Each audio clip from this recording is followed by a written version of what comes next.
Fala aí pessoal, sou Jorge Nicola, bem-vindos a mais um vídeo do canal, sempre bom ter vocês por aqui, só pedir para deixar like, se inscrever no canal e ativar as notificações. Bora começar o vídeo com aquele tradicional giro de notícias e a primeira informação é sobre o Santos, que sonha com a contratação do volante William Arão, cujo contrato no Panathinaikos se encerra na metade do ano, e também com o zagueiro Lucas Veríssimo, que já passou pela Vila e foi recentemente jogador do Corinthians, o Veríssimo que pertence ao Aldo Ail do Catar. Já o Botafogo tem negociações avançadas para renovação de contrato de Savarino. Tendência é que esse vínculo seja assinado na volta da data FIFA. O venezuelano vai estender seu contrato até junho de 2028, vai garantir um belo reajuste salarial e uma multa rescisória de 20 milhões de dólares. Já torcedores do Curitiba foram até a sede da Tricorp, empresa que comprou a SAF do Coxa para protestar contra os péssimos resultados. O que chama atenção é que esses torcedores do Curitiba, cerca de 150, fizeram essa manifestação em uma das avenidas mais importantes da cidade de São Paulo, a Faria Lima. Já o Atlético Mineiro abriu votação popular para eleger a nova pintura do setor sem cadeiras da Arena MRV. São 3 alternativas, uma com os escritos "Aqui é Galo", outras 2 ligadas a escudos atleticanos. Já Bright White vai fazer parte do seu tratamento na coxa na Europa. O dinamarquês só volta a Porto Alegre na próxima semana. Durante essa semana ele vai cuidar da lesão em território dinamarquês. Para fechar o giro de notícias, contar que o Avaí anunciou a saída do técnico Anderson Moreira, mesmo depois do título estadual. No último final de semana, ao empatar em 1-1 com a Chapecoense, o Avaí se sagrou campeão. A saideira do giro de notícias, Matheus Moraes, artilheiro do Maringá no Campeonato Paranaense, está na mira de Atlético Paranaense, Ceará, Juventude e Curitiba. Jogador que só deve deixar o Maringá vendido. Ele tem 7 gols em 15 partidas e está a 1 gol do artilheiro do Campeonato Paranaense. Hora de falar sobre Brasil e Argentina. Argentina e Brasil que se enfrentam às 21h30 dessa terça-feira em Buenos Aires, na Argentina. Monumental de Núñez completamente abarrotado de torcedores argentinos. Importante contar que os números jogam todos a favor dos hermanos. Eles não perdem para o Brasil há 4 partidas. E essa é a maior sequência invicta da Argentina desde a década de 90, quando eles foram capazes de ficar 6 jogos sem perder para o Brasil. Pior que, além dos 4 jogos sem vencê-los, a gente também não tem conseguido marcar gols. São 3 derrotas por 1-0, além de um empate sem gol. A última vez que o Brasil marcou gol nos hermanos e venceu aconteceu na Copa América de 2019, na oportunidade de vitória por 2-0, com gols de Gabriel Jesus e Roberto Firmino. Só para arrematar de vez, Dibu Martínez, o técnico da seleção argentina, não tomou gol em 36 das 50 partidas defendendo a camisa argentina. Diante de todos esses números, tô para dizer para vocês que eu acho que o Brasil não perde nessa noite. Será que eu tô sendo otimista demais? Já uso o espaço para comentário e registra seu palpite, beleza? Preciso falar agora sobre o novo estádio de São Januário. O Jornal Globo trouxe uma série de detalhes do projeto que pretende transformar a Arena Vascaína num estádio com capacidade para 57 mil pessoas em dias de jogos e 65 mil torcedores para shows. Dessa maneira, São Januário se tornaria maior até em capacidade do que o Newton Santos, se aproximando também do Maracanã. Importante contar que, além de todas as melhorias em relação ao estádio, o torcedor vascaíno também presenciaria mudanças estruturais importantes no entorno, com ruas, acesso e até estacionamento para assistir a partidas. Importante lembrar que, apesar do projeto ser bacana, falta o principal, o dinheiro.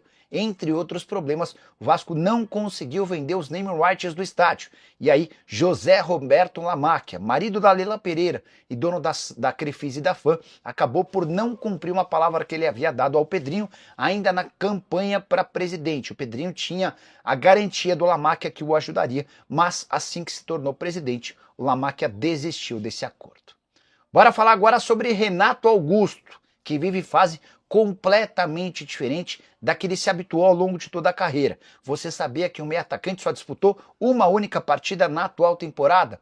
Foram 54 minutos, não, 54 minutos contra o Madureira, jogo disputado em 26 de janeiro. Ele nem sequer foi para o banco de reserva nos outros jogos do Fluminense.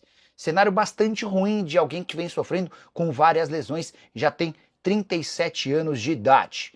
Importante contar e registrar que na temporada passada, também pelo Fluminense, Renato chegou a disputar 32 partidas com 1 gol e 1 assistência. O contrato se encerra em 31 de dezembro e ele pretende aproveitar esses meses até o fim do ano para decidir se aposenta ou se segue tentando jogar em algum outro clube do Brasil. Preciso te explicar o que está acontecendo com Arrascaeta e Flamengo.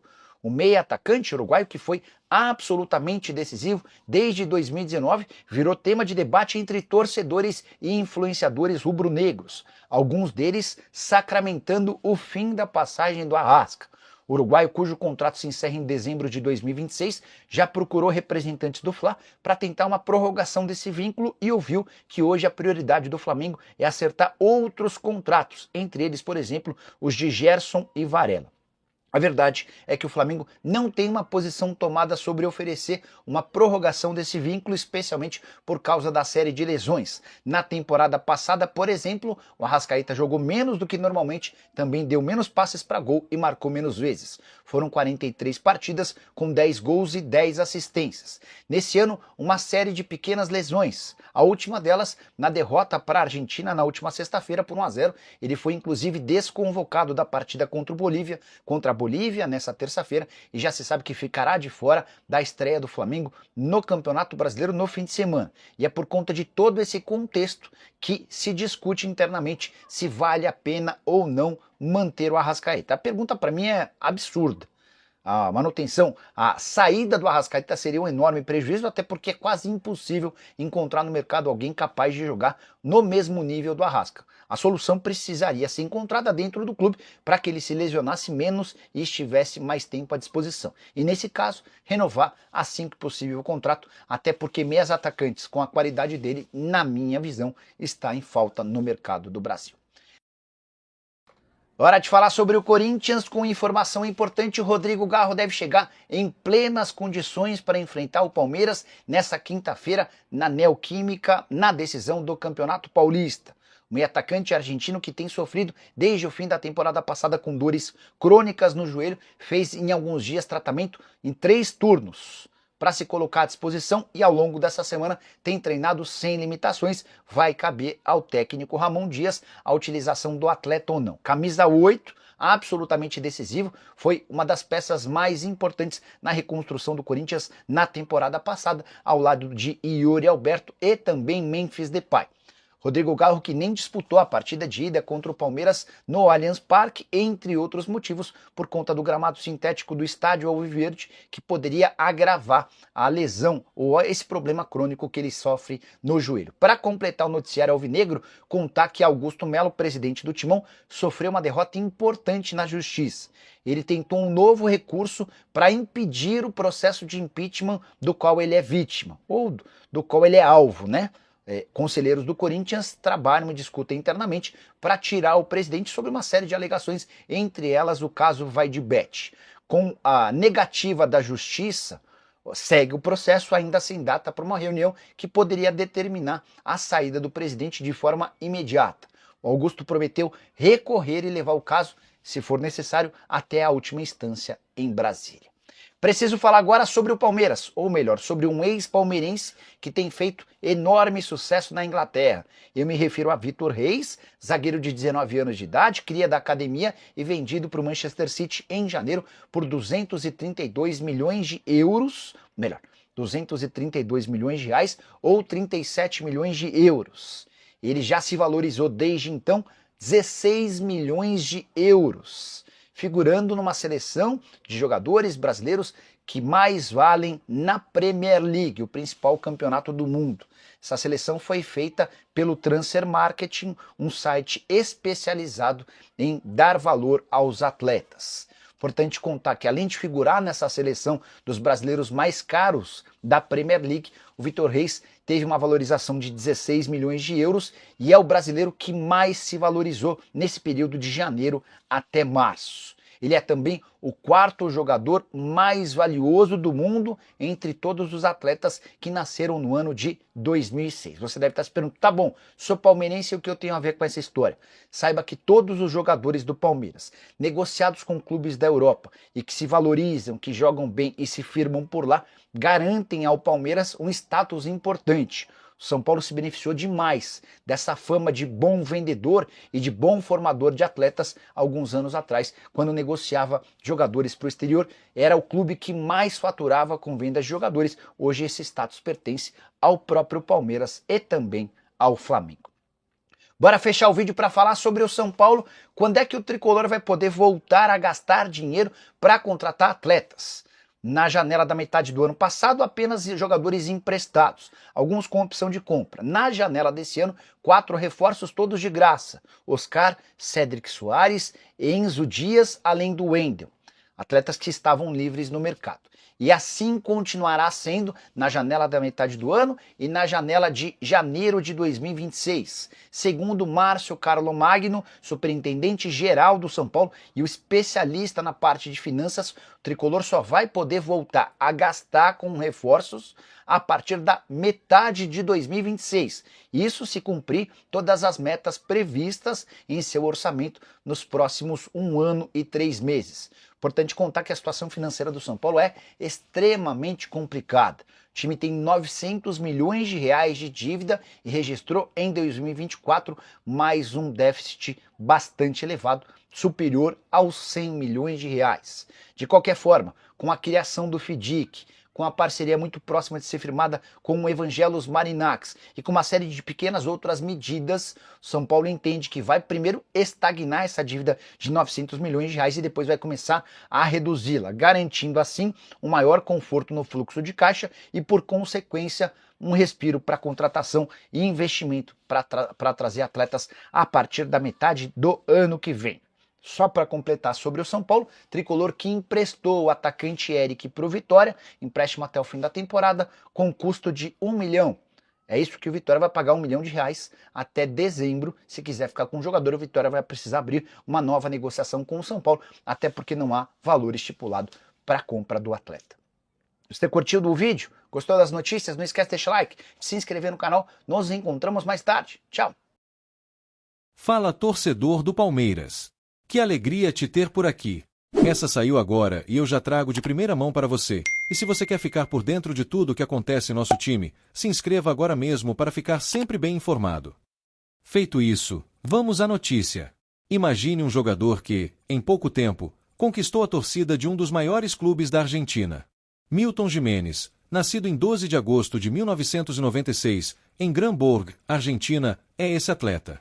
Atuando como atacante, ele veste a camisa 9 do Boca Juniors e tem se destacado por sua presença diária e faro de gol. A trajetória de Milton Giménez é uma verdadeira montanha-russa no futebol. Nascido em Gramburg, na província de Buenos Aires, ele começou sua jornada nos gramados com a típica garra dos jogadores argentinos. Seu primeiro grande desafio foi nas categorias de base do Clube Atlético Atlanta, onde, desde cedo, mostrava faro de gol e presença diária. Com apenas 19 anos, estreou no time principal, mas sua caminhada rumo ao estrelato ainda estava longe de ser fácil. Sem muitas oportunidades no Atlanta, Giménez precisou rodar por clubes menores para ganhar experiência e visibilidade. Foi emprestado ao Ferrocarril Midland, equipe da 4ª divisão argentina, onde começou a chamar a atenção por seu estilo de jogo aguerrido e gols decisivos. Depois, teve passagens pelo Comunicaciones e pelo Central Córdoba, onde finalmente começou a despontar como um atacante de respeito. Sua performance no Central Córdoba, em especial, foi um divisor de águas. Tornou-se artilheiro do time e ajudou a equipe a se manter na elite do futebol argentino. Foi então que o futebol mexicano abriu suas portas para Giménez. Em 2022, ele se transferiu para o Necaxa, um clube tradicional da Liga MX que buscava um goleador para sua linha de frente. No México, ele encontrou um futebol mais dinâmico e competitivo, mas nada que o impedisse de brilhar. Com gols importantes e atuações consistentes, rapidamente caiu nas graças da torcida e da diretoria do Necaxa. Durante sua passagem pelo clube, disputou 44 partidas e marcou 16 gols, um número respeitável para um atacante em sua primeira experiência internacional. Com o sucesso no Necaxa, o mercado argentino voltou os olhos para Giménez. O Banfield, um clube sempre atento a boas oportunidades de contratação, viu nele um reforço ideal para seu ataque. Em 2023, Giménez retornou à Argentina para defender as cores do Banfield, onde mostrou evolução e maturidade em seu futebol. Foram meses de destaque, gols importantes e uma presença ofensiva que infernizava as defesas adversárias. Seu desempenho foi tão impactante que o Boca Juniors, um dos gigantes do país, entrou na jogada e decidiu contratá-lo. Em julho de 2024, o Boca Juniors desembolsou cerca de 3,7 milhões de euros para contar com Giménez em seu elenco. A transferência foi recebida com entusiasmo pelos torcedores chineses, que viam nele uma peça fundamental para fortalecer o ataque da equipe. Sua chegada à Bombonera foi cercada de expectativas, e não demorou muito para ele mostrar serviço. Desde então, o atacante tem sido um dos nomes mais comentados no futebol argentino, despertando interesse de clubes do Brasil e de outras ligas sul-americanas. Será que sua trajetória está prestes a ganhar um novo capítulo no futebol brasileiro? Desde sua chegada ao Boca, Giménez não demorou a mostrar seu valor. Em 4 de agosto de 2024, marcou seu primeiro gol pelo clube, um belo tento de calcanhar contra o Barraca Central. Sua capacidade de decisão em momentos cruciais ficou evidente em partidas como a vitória por 1-0 sobre o União de Santa Fe, onde anotou o único gol do jogo. No entanto, nem tudo são flores. Recentemente, o Boca Juniors enfrentou uma eliminação precoce na Copa Libertadores, caindo diante do Alianza Lima. Nesse confronto, Giménez teve uma chance clara, mas a bola caprichosamente acertou a trave, contribuindo para a frustração chinesa. Apesar desse revés, o desempenho de Giménez tem despertado interesse além das fronteiras argentinas. Clubes brasileiros tradicionais, como Cruzeiro, Botafogo, Flamengo, Palmeiras e Vasco, estão de olho no atacante. A possibilidade de uma transferência para o futebol brasileiro adiciona um tempero especial às especulações do mercado. Aos 28 anos, com 1,84 metros de altura, Giménez combina experiência e vigor físico, características valorizadas em qualquer campeonato. Sua habilidade em finalizar com precisão e posicionamento estratégico o torna uma peça cobiçada por equipes que buscam reforçar seu setor ofensivo. A versatilidade de Giménez também é um ponto a seu favor. Capaz de atuar em diferentes esquemas táticos, ele se adapta às necessidades do treinador, seja como centroavante clássico ou em funções que exigem maior mobilidade pelos flancos. A torcida do Boca Juniors, conhecida por sua paixão e exigência, rapidamente abraçou Giménez. Seus gols e dedicação em campo conquistaram os fãs, que agora vivem a expectativa sobre o futuro do jogador. Será que ele permanecerá na Bombonera ou buscará novos desafios em terras brasileiras? Enquanto as especulações aumentam, a diretoria do Boca Juniors mantém discrição sobre possíveis negociações. Sabe-se que propostas podem surgir a qualquer momento, especialmente com a janela de transferência se aproximando. A decisão final dependerá de diversos fatores, incluindo o desejo do próprio atleta. Para os clubes brasileiros interessados, a contratação de Giménez representaria não apenas um reforço de peso, mas também um golpe estratégico, considerando a rivalidade e a competitividade do futebol sul-americano. A chegada de um atacante com seu perfil poderia elevar o patamar ofensivo de qualquer equipe. No entanto, a adaptação ao futebol brasileiro é sempre um desafio. Embora culturalmente próximos, os estilos de jogo na Argentina e no Brasil possuem diferenças sutis.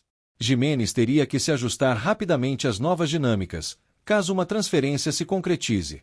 Enquanto isso, os torcedores acompanham atentamente cada movimento, aguardando notícias oficiais.